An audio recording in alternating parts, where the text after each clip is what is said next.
So we start with the first panel discussion. We'd like to invite our moderator today, Dr. Luisa Varga,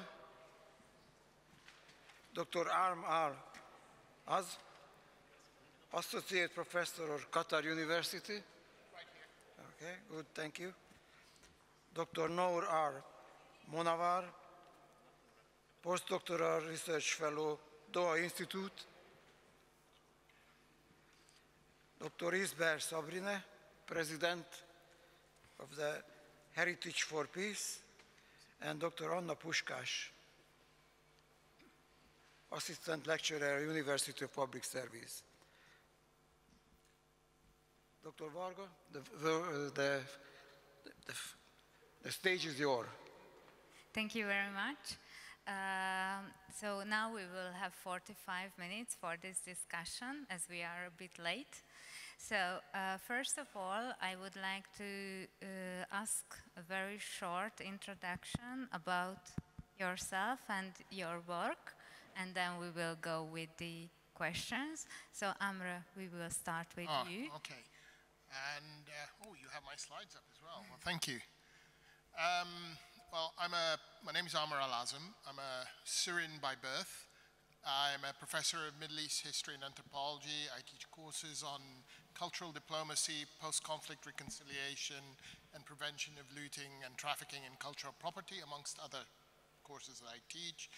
And I'm here today representing two organizations that I co-founded back in 2012 and 2016. The first one is The Day After, which I believe was mentioned by Laurie yesterday. And it's the Day After has a program in it called the Heritage Protection Initiative, which supports cultural heritage specialists, specifically in Syria, working to protect museums, sites, and monuments in areas outside regime control and the state institutions. So we work in areas that are not covered by the state. And we've been doing that since 2013, and it includes, our work includes areas in the northwest of Syria and areas controlled currently by the SDF on the east bank of the Euphrates. The other project, and you can switch slides if you want, and that's the Athar project, which again tracks the looting and trafficking of cultural property online through social media platforms like Facebook, WhatsApp, TikTok, etc. And we cover the MENA region as well as further afield as well. We look at Ukraine, we look at Afghanistan, and we look at Southeast Asia. We currently track and gather information on looting and trafficking, and you can put the other slide if you want, the third one. Oh, only two come up. Okay, fair enough. But you can, we track over, I think, something like 600 groups on Facebook we've collected over 50,000 images and screenshots of objects that have been looted and trafficked on Facebook alone, and with the membership of these groups exceeds actually 12 million people. So you can see this is a very, very big thing. It's not small, and it plays a significant, it has a significant impact on the whole trafficking and looting process as it stands. Thank you very much. Isber? I am Isber Sabrin. I am the co-founder and the president of an international organization, Heritage for Peace. Heritage for Peace is an organization was created in 2013, and we are working since our foundation on helping and supporting countries in conflict to safeguard cultural heritage.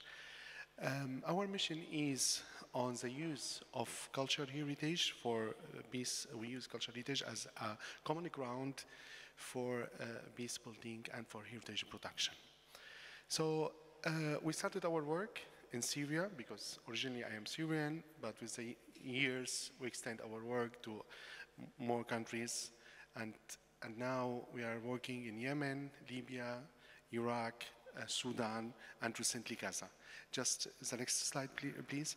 So through our initiatives, ANSH, Arab Network of Civil Society to Protect Cultural Heritage, we are working in order to empower civil society organization for the safeguard of cultural heritage. So our work basically is working with different civil society organizations. The slide, please. In several Arab countries. So as I said, we work through ANSH to identify and define heritage protection projects needed in Arab countries, enhance the visibility of civil society organization, empower local communities' participation in the management of cultural heritage, foster inclusive social development, and foster inclusive economic development. Through the years, so those are some of our main partners in the Arab countries. As I said, we are folks Syria, Iraq, Yemen, Libya, and recently Sudan and Gaza. What I want to say, through the years, we were able to implement several projects in heritage protection through our network. So we test the projects. We make a project in Syria. So after having the experience, we move it to Iraq or to Libya. So even we have like transfer projects between civil society organization. Recently, as I said, those are some of our initiatives working in countries. So we have for Palmyra, we have an initiative called Palmyra Voices. Later I will talk more about the peace building issues and how we can connect that to peace building issues. So, yeah. Thank you. Anna, can we go with you? Thank you. My name is Anna Puskás, and I'm working at the University of Public Service in Budapest at the Faculty of Military Sciences and Officer Training. Now I'm working for the Department of Defense Law and Administration, where in the framework of law of armed conflicts we are dealing with, of course, cultural property protection, but my research dates back a bit earlier. I have written my PhD on cultural heritage protection in conflict zones. I was especially interested in the motives and the reasons behind targeting cultural assets in different conflicts and crises, and also what can the international community, especially international governmental organizations, do to prevent or to handle these kind of issues. That's it. Thank you. And the last one, Noor. Thank you very much. So thank you for inviting me here. It was like lovely to meet you in Qatar. So my name is Noor. I'm a Dutch archaeologist. I was born for a Syrian mother and a Palestinian father in Aleppo. In the past few years, I've been working on the cultural heritage management in conflict zones, specifically disputed urban areas where heritage got destroyed due to armed conflicts. I finished my PhD at the University of Amsterdam on the reconstruction of Syrian and Iraqi cultural heritage in post-conflict context, and then I moved to the US to Brown University to teach there, and now I am based at the Doha Institute for Graduate Studies doing my postdoc there. I'm going to start a new grant that I just received from the Dutch National Research Council, NWO, on decolonial futures, heritage, memory, and narratives in making in MENA region. And I'm going to focus on testing the decolonial theory in Syria, Libya, and Yemen, and the role of local community in giving their voices about the management of cultural heritage in post-conflict contexts. I'm not going to expand more on this. I mean, I'll leave the questions for you, then we can a little bit talk. Thank you very much. So my first question, and my every question will be for all of you, so please just take the mic and answer them. So first of all, we know that cultural heritage and cultural property often is a very important aspect of conflict. But how can cultural heritage help the dialogue? And how can it help the dialogue between people and between different actors? So this is my first one. I think that's that's the crux of it. And I'm going to talk specifically about Syria because that's where most of my experience is. Syria is experiencing a civil war. Not many Syrians would like to call it a civil war, but that's what it is in the classic definition of what a civil war is. And as a country and a society, it has ruptured across every possible cleavage you can think of: social, sectarian, ethnic, religious, rural versus urban. If there is a cleavage, it shattered, it fractured. So, and this conflict is going to go on for quite a while, but eventually it will end. Like all conflicts, they must come to an end. And when it does, Syrians are going to have to come together and figure out a way to talk to each other again. And it's going to be hard because a long time will have passed. So what do they have in common? What's left? And the only thing so far that we can see left for them is their shared common history, represented by their cultural heritage. So cultural heritage is really, really important if Syria is ever going to have a chance to bring itself back together. I don't think you can put Humpty Dumpty back together again, but you can certainly make an effort to get Syrians to talk to each other. And every Syrian knows who Queen Zenobia is. Every Syrian knows that Ras Shamra-Ugarit has the first alphabet. So these are common denominators that Syrians can get together in a setting that they might feel comfortable in, like a museum or an archaeological site or a cultural monument, that they can then start that difficult conversation, get it going, get it rolling. And remember, a civil war has two sides, so you need both sides. You can't just have one dialogue, you can't have one story. You've got to have both stories. And I'm looking around the room and I don't see our colleagues from yesterday, which is a pity because I think there was a missed opportunity yesterday to do that. It was titled, I think, Post-Conflict Recovery, and yet, for me, that was exactly the lesson of how not to do post-conflict recovery, but that's another story. Yeah, that was not the round table, but the one before it. Yes. And the round table would have been perfect for that. Can you imagine if you have people working on both sides of the community, doing exactly the same thing, but from different, positions? That would have been a good one to do. Well, if you are open to this, next time maybe we will try. I'm always open to anything. I just would like to share with you some of the potential and the power of heritage on creating dialogue and on creating shared interests. So we work with civil society, and we work with civil society in countries which are facing civil wars. And we saw that the civil society has really the power in order to start the dialogue. So for example, in Syria, in Yemen and in Libya, we work with civil societies which are based in different conflict zones, and we bring them together. We discuss with them, we implement things with them, and even they make training together. So we learned that really, peace building through heritage can start from civil society.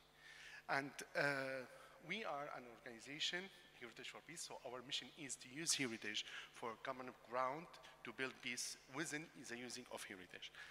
Also, I want to share something which also we learned through these recent conflicts, and especially with the Syrian conflict, with the Sudan conflict, and also in Afghanistan, in the peace talks, when there were negotiations in Geneva, and also in Jeddah, in Geneva for the Syrian, and in Jeddah as well for the Sudanese, we have designed a resolution to be used in the peace talk when there are two sides, there are negotiations, and just focusing on heritage and using heritage. So who is interested, I can send them this resolution and how this very important to use heritage as well in the negotiation of peace talk. And it worked to somehow. Maybe they didn't make the peace as they should, but we raised this issue. And the importance of heritage in the post-conflict, the importance of the heritage in the identity building, the importance of heritage as well in the reconciliation process, and in the resilience as well. So this is something I think we really should really push it, even in a high-level political as well organization, to use heritage as well as element to build the dialogue between the people who are in conflict.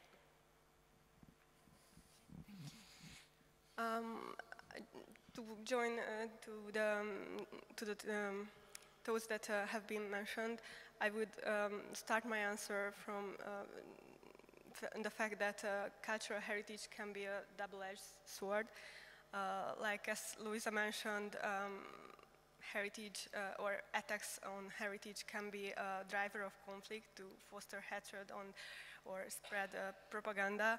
But on the other hand, cultural heritage can be a very useful tool for peace and reconciliation and fostering development through providing a common ground of shared values or addressing grievances. And as for the reconstruction or rehabilitation process of cultural heritage or cultural practices, we can maybe say that in a post-conflict environment, it can be a way of selective heritage interpretation process, as we do not have the money or the will or the capacities to build back everything. So it is also a kind of dialogue within a community, what to build back and how. And it is also a way of addressing long-lasting grievances, maybe, or tensions within the society. I will that. Okay, thank you for the question. Before I go to answering this one, I need to just emphasize 2 points. First point is destruction of cultural heritage is not a recent phenomenon, and it's not related to the Middle East or particularly to Syria, because yesterday there had been lots of emphasis and highlighting that it's the Middle East, so heritage is going to be destroyed, so we have to rebuild it, and so on and so forth. The second point is the selectivity of the past. Cultural heritage has always been political. I mean, yesterday when we were having the tour in the next room, the tour guide, she was giving us an explanation about the paintings of the 18th or 19th century that are explaining the Hungarian history from the beginning of the Hungarian Empire up until modern times. And she said there is 150 years that were taken out of the painting because they represent the Ottoman history and they do not want that to be represented. This is also because of the politics.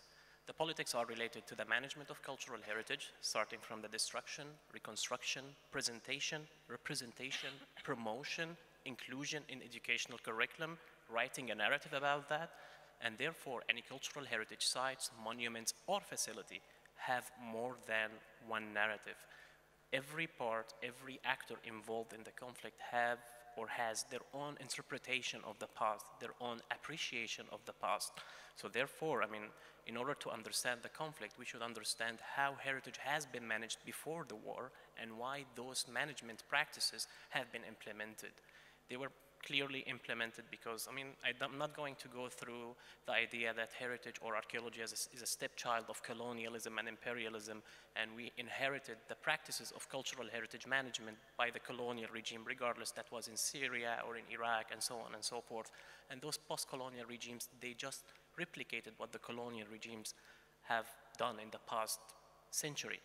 We need to understand that heritage can have a societal impact, specifically in the post-conflict period, because cultural heritage has the capacity to heal the wounded society in the aftermath of war, and this has to be done through different processes, talking to them, hearing their voices, empowering them about how do they see the past, how do they perceive it, do they understand how is that connected to the cultural identity or to the national identity of the society, or is it just an old stone that they are living next to it and they are benefiting from selling some stuff next to a an archaeological or cultural heritage site, that tourists, they come there and visit it and take pictures.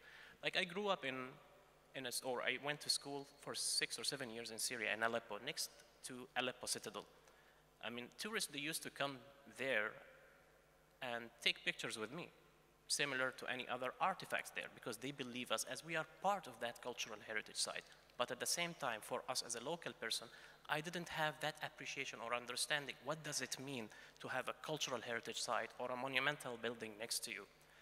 So in order to understand that, we need to raise the awareness of the local community before establishing that dialogue, because establishing a dialogue with someone who has no understanding, I'm not saying they have no understanding, but someone who has, there is a sort of lack of understanding because of the selectivity of the past, because of the politicization of the past, because of the politicization of donations or the donors who are selectively trying to implement reconstruction projects in order to highlight that we are reconstructing or rebuilding particular elements. Like yesterday, for instance, one of the projects that was presented about, which is something I would like to tell you, I mean, like, it would have been really nice if we had the opportunity to ask the presenters a question. I mean, like, it's not only in the panel discussion, people, they can get to ask us. Like, yesterday, the guy from Hungary Helps. I admire their work. It's marvelous, it's amazing. Hungary and the Italians, regardless of the political association of getting into the conflict zone and working with them, but at the same time, highlighting that they are able or they want to reconstruct Christian sites, that shows, I mean, like, associating a religious or a heritage monument to a religion, it feels like they are targeting, I mean, like, how you are going to establish a dialogue if you are just targeting the heritage of a minority? I mean, I understand the importance of everyone, of including everyone, but the inclusion starts with raising the awareness of the importance of heritage, not by physically reconstructing a particular site or a particular monument. Okay. Thank you. You can. Yeah, actually, I think we really, in order to be able to make change and to bring heritage as well as an important element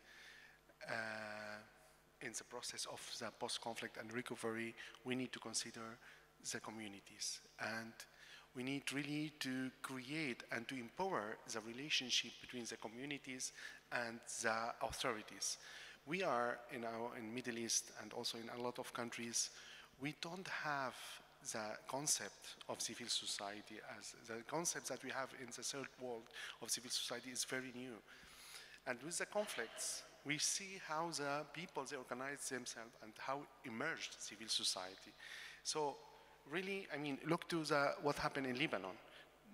No government in Lebanon, no government in the world wanted to trust the Lebanese government to give the support for the, after the mass in Lebanon. So they said, we will give it to the civil society to do the change. And this is really very powerful tool in order, if we really help in the post-recovery to create and to empower organizations, small NGOs, students, this really will make a change. It will not be really a very fast thing. It took years, but we need really, if you want to help, countries who are in Western world want to help, really they need to create programs of education. They need to have as much, which is very nice to see Hungary how took a lot of Syrian students and teach them and empower them on heritage. This is very needed. And I think the creation, this health relationship between the communities and the authorities, that will change. And we need it as well in the post-recovery period. Okay, thank you. I would just like to reflect on the awareness raising part you've mentioned, because I'm really much interested in what do you think who should do this work actually? The sites, the cultural sites, or the ministry, or somehow the society itself? So who can do this, anyway, really very important job of awareness raising?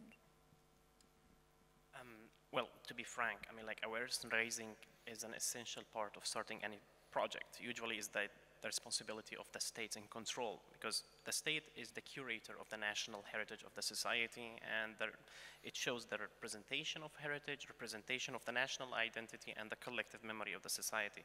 That's in normal, peaceful situations. I mean, like, let's imagine now a kid in Syria, and since everybody's talking about Syria, I'm going to talk here about Syria. Let's imagine a kid in Syria. He was 10 years old when the war started in 2011. Now we are 2013, so he's going to be 22. We will bring one kid from Damascus, one bring from SDF northeast of Syria, one kid from northwest of Syria, and we will ask them, what do you think is heritage for you? Who is controlling the past? How do you think our national identity should be represented? Each one of them, they will have a different version of history because he was taught differently. Through the education is the awareness raising starts, but at the same time, in Syria we have multiple contexts. And it's quite difficult now to raise the awareness on one version of history, because at the end, the winner will have the opportunity to write the history or rewrite it, to be frank. Yeah, well, I might just disagree a little bit with you here, but that's okay. You say that the state should be in charge. In the Middle East and in authoritarian type states, yes, the state dictates the identity, dictates and controls cultural heritage, sites, monuments, etc. But that's part of the problem in a place like Syria, because in the process of a state laying its hands and having total control over it, it disenfranchises local communities, it cuts them off from their own heritage. They're not allowed to have any kind of relationship with it. The only relationship they're allowed to have is the one dictated to them by the state. And that goes back to your original statement, which I fully supported, when you said, you know, that local communities have to have a say and have to be connected to it. But if you only give that right to the state, then you are disenfranchising your community. And often we see in conflict situations, local communities deciding for themselves what to do for the first time. They have that choice. And some communities, as we saw in Syria, decided to loot their museums, yet other communities decided to protect their museums. Why each community decided to go one way or the other, you know, we can study that, we can write papers on it, but I'm just saying that that's the first time these people had that opportunity to make that decision for themselves and not have it imposed on them, where often their cultural heritage is something associated with the ruling regime, and so if the only way you can connect to it is by accepting the control of the regime over it. But if you're not, if you don't agree with it, then you just kind of distance yourself away from it. So I think it's important to kind of nuance it a little more than just saying it should be the state. And that's why you have regional identities that are so important as well. And so it's okay, I don't see a problem where someone from the SDF area has one version, someone from the northwest of Syria has another version, someone from the south has another version. I don't see that as being essentially, you don't have to have a homogeneous view of your heritage, your history, and everything else that goes with it. I'm sorry, just a small point here. I totally agree with you, but as I mentioned at the beginning, it should be the state in peaceful situation, regardless that was an authoritarian. This is not a statement that I'm issuing here. This is like from the beginning of the nation-state identity. The state is the curator of the national heritage and the creator of the national identity of the state. But it's not in England, it's not in Holland, it's not in museum. How do you there are private museums, there are, you know, the British Museum is not owned by the state. It's an institution. Yep. You have state institutions as well that do provide that kind of service, but it's not exclusive to the state. That's what I'm trying to say. It shouldn't be exclusive to the state. Yes, I understand, but at the same time, when you look, for instance, on any version of history, there should be one version promoted by the state or the ruling party in order to put the whole community on one story to be proud of their history, of their national identity. The same goes, for instance, of Germany after Second World War. They had to denazify the German identity from any remnants of the Third Reich regime. The same goes for post-Saddam Hussein Iraq. They had to do debathification of the society in order to have a national identity to unify the whole society, which I still argue, I mean, like, it's not 100% working, but the main idea is the national identity, promoting it, curating the national heritage, managing it is a state duty. It's a national duty of everyone, but if you want to prosecute someone who is not doing their job, you're not going to prosecute someone who's sitting in his home and he hasn't visited a site. You're going to prosecute who has the ethical obligation. But that's the whole point. By making it inclusive, you have opened it up to others. Yep. So if you're saying the state can be inclusive, then that's a good thing. That's what it, you know, it provides that inclusivity, but it's not one narrative. By being inclusive, you have multiple narratives. No. Yes, we are going to come back, but Isber? I just want to talk about the community and how really, I mean, you can raise awareness and you can use heritage as well for well-being. I mean, here, in this photo, you will see people, students, and in a very a primary school in Taz. Taz is one of the cities which were very, very affected by the Yemeni conflict, and it's divided. And it was amazing to see, you know, how are the students, and also here in the university we just did this lecture about the project and about the heritage of the city. And you can see how the people, they feel proud and they feel really that heritage can heal. This is something.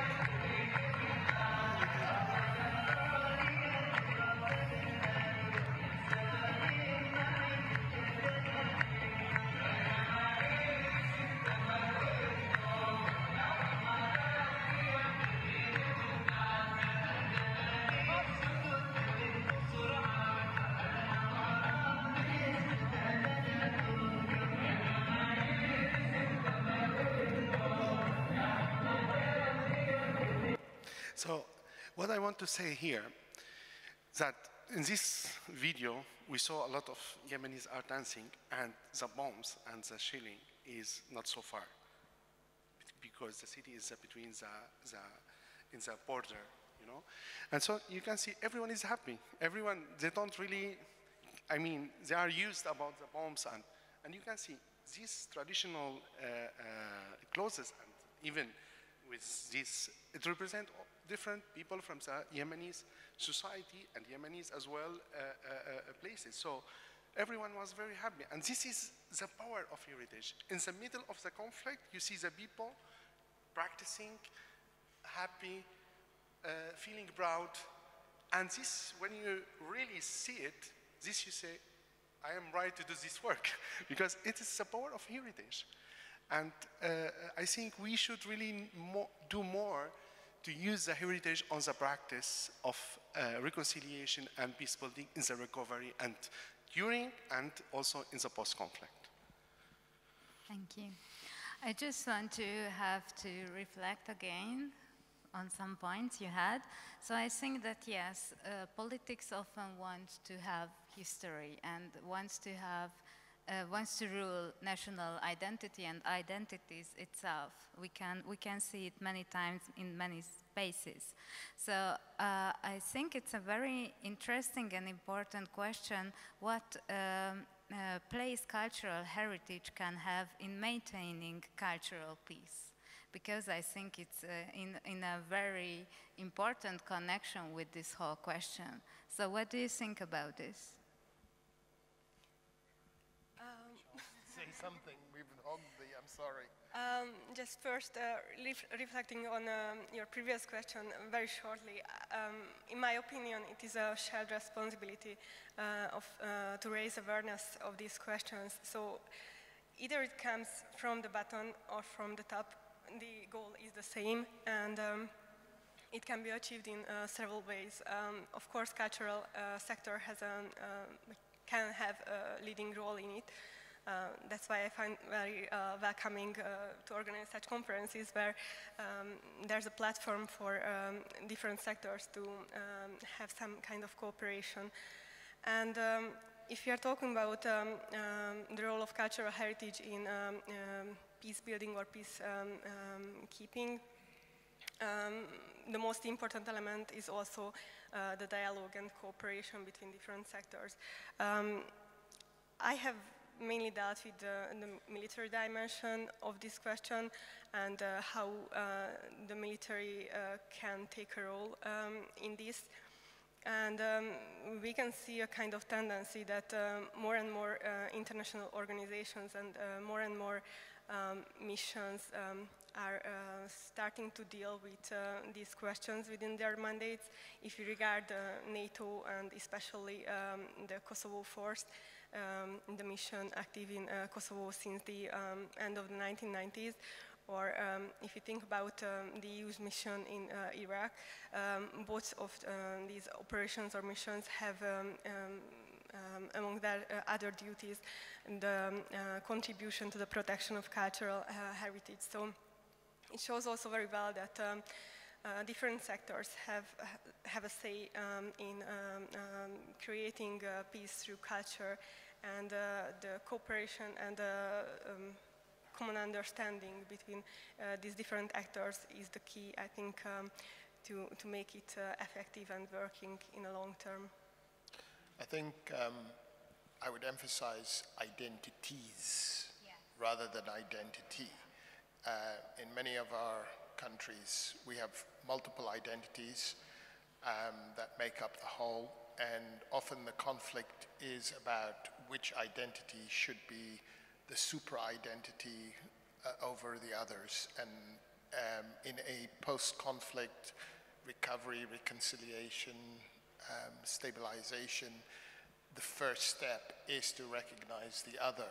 And the worst thing you can do is to try to, even if you have a victor in any conflict, the victor might have won the battle, but to win the war and to win the peace, more importantly, you've got to be able to recognize those identities as well and be inclusive of them. Otherwise, you're just building up for the next explosion. In Syria, you know, the regime might win, it might not. I don't know where it will go in the end. It's still an ongoing conflict. But already we see a sense of triumphalism being displayed, and that is counterproductive. You need to be able to accept that the other side has grievances, has pains of their own. Both sides have to be able to see that.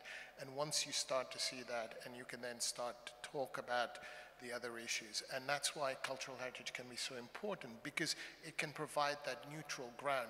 One of the first, you know, when we teach post-conflict, one of the first things we tell our students is you need neutral ground. You need somewhere where both sides feel they're able to sit down and communicate. Where better than in a museum where every person who enters the room will be able to find something that he or she can relate to, and that breaks the ice and then starts the conversation.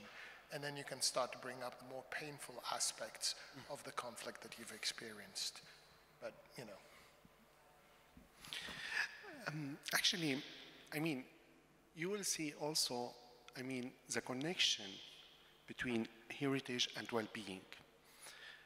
And we, since now more than 4 years, we are working in a program dedicated to the refugees. So we use like museums, concerts, opera houses, and we bring refugees to visit museums and to also learn about even their culture. So basically refugees from Middle East and from Ukraine.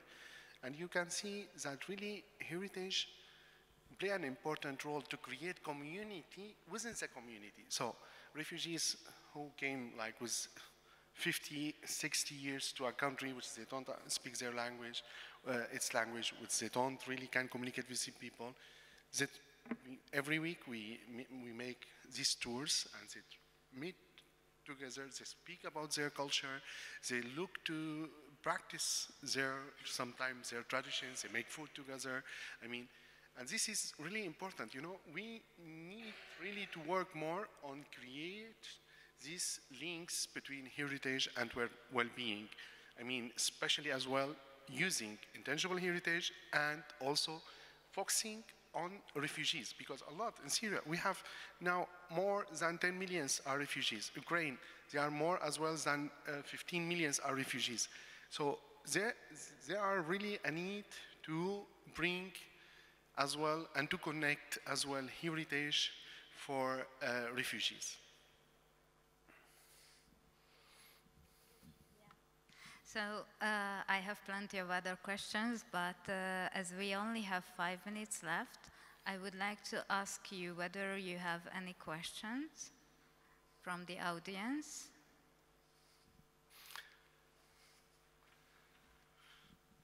No?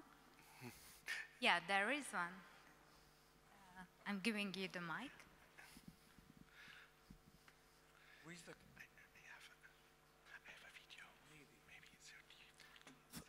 Thank you for the session. If we accept that heritage is a legitimate fora for reconciliation, and there are groups and agencies who can enable that, who decides who goes in and who does it? Because we're sort of back to the state again, aren't we? Or can NGOs or enabling organizations, maybe civil society groups, do this below the political threshold? I'd be interested in kind of how you go in, because if an NGO goes in somewhere, they need permission, they need authority, they'll need documents. The more inclusive it is, the more chance of success you have. The less inclusive it is, the less chance of success. If you only allow the state to be involved, then you've failed. Because usually, especially in a civil war context, where you have either the state being a party or basically completely sidelined or disintegrates. Either way, if you just allow for one side to control the narrative, then you're not going to succeed. It's got to be inclusive. I mean, we learned in countries in MENA region that really, I mean, the role of the state, I mean, especially in countries which the state really, they lost, and there are places where there are non-state actors, and I mean, I am just non-state actors. Those non-state actors, they are controlling the territories, and they are disconnected of the international system. So we have a problem, we have a bigger problem in conflict now, that the international organizations like UNESCO and other organizations, they cannot really deal with non-state actors. So even they have World Heritage Sites. So really we need to find a solution and to talk very, very loudly that there are places in Syria, in Yemen, in Sudan, there are territories controlled by non-state actors, and they control heritage, and the heritage is disconnected of the international system. So this is a big gap. We will need to find a solution and change as well some convention to adapt to this new reality. This is a big problem that we are facing now in the heritage sector production in conflict countries. I'm afraid that we have to stop here, but I would like to say just one more thing right at the end. Is that because I asked this maintaining cultural peace question, because we only think about peace building and culture, or usually we think about it in crisis zones.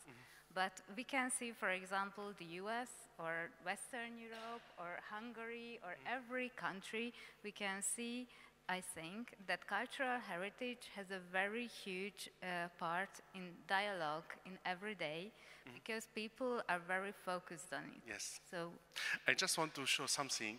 This.